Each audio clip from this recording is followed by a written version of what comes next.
In middle school, I went to school on Sundays with billionaires. Let's talk about it. So I went to one of the most prestigious private schools in like the world in Qatar for elementary and part of middle school.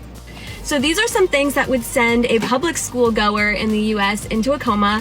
I know this because I had to go to public school in the US for high school. So I went to school on Sundays because in the Middle East, if you didn't know, the religious day is Saturday. So the start of the week was Sunday through Thursday, and then we had Friday and Saturday off.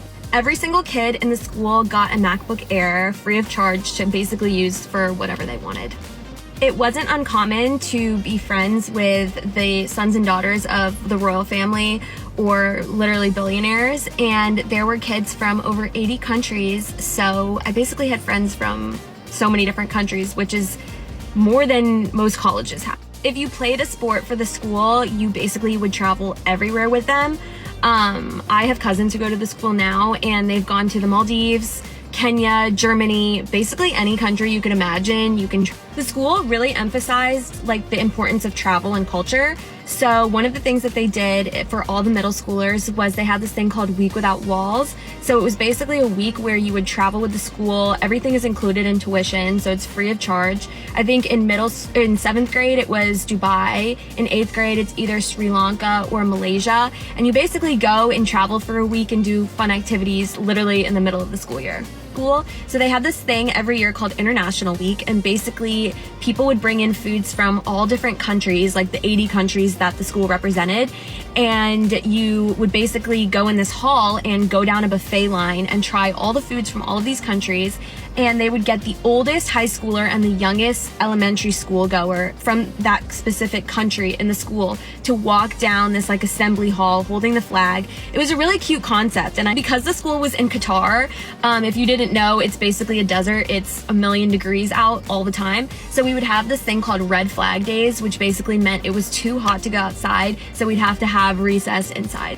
We had a coffee beanery, a Subway, a frozen yogurt machine, basically any kind of food that you wanted at the cafeteria, they offer. In the summers, because it got super hot in Qatar, a lot of the kids would leave and go to boarding school in Switzerland called La Rosie, which is like one of the most iconic boarding schools ever, and go skiing, horseback riding, all of that stuff.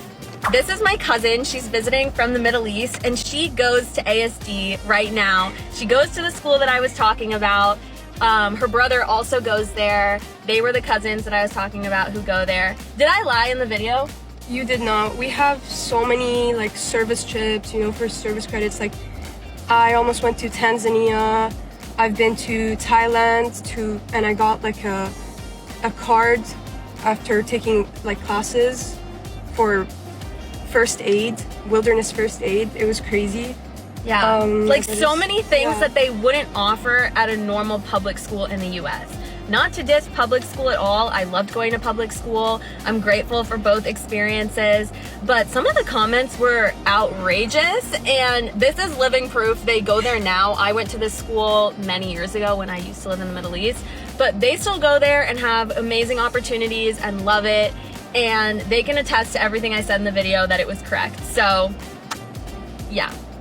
That's all. Just wanted to pop in here and respond to some of the comments. Don't you think it's absolutely crazy like this is someone's life? I don't know, I just like listen to these stories and I'm like, it just sounds so surreal. And also I'm not saying she's lying, but like when you hear these stuff like, oh yeah, I went to like Malaysia for a school trip, you know, Switzerland for a bit of skiing, like I'm like, what?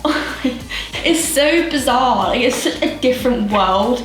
But she seems so down to earth as well, which is incredible to see. I think a lot of kids, not a lot of them, but some kids who do go to private school, they don't really have like the knowledge of like real life. Because a lot of times family, you know, you just go to school, don't you? Your parents don't really pay for you to go to school. You'd be surprised, because I think a lot of time people just say like, oh, they went to private school, they're so posh, they're so rude, they're so entitled. But I think a lot of them are so down to earth and very understanding. And quite frankly, a lot of them wish they could experience public school, you know, have the freedom to go out with your mates, walk down the corridor, do what you want. But it's fun to know that she did like the primary school, middle school in private, and then high school in like a public school. Like she got to experience, you know, just being around people who live a normal, I say, everyday life. It's nice to know as well, I don't even know how much this private school was, but it's nice to know that they paid free of charge for the trip, MacBooks.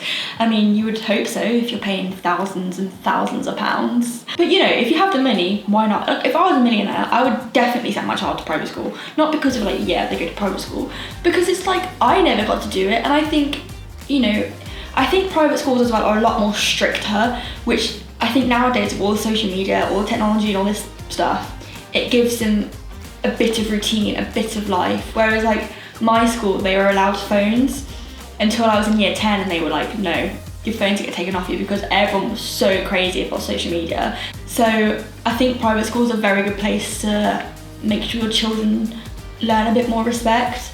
But yeah, either way, I think I don't really blame them, to be honest. If I was a rich parent, why not?